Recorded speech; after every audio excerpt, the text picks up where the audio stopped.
Hello, what's up, my people? It's your boy, Boy Gadget. Guys, today we have this phone that has a backlight display which is not working. The screen is working, but the backlight is not working. So, after the troubleshooting, we discovered that the problem is from the backlight driver. And on this video, guys, I'm going to show you guys how to change it. Luckily, we have a donor board that we will take a backlight driver from to replace the damaged one on this PCB. So guys, join me, let's enjoy the video together.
And just like that, we are done, guys.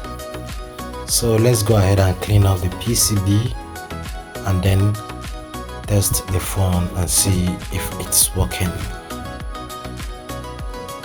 First of all, clean on the PCB very well. Now let's copy the phone and check if our work is done.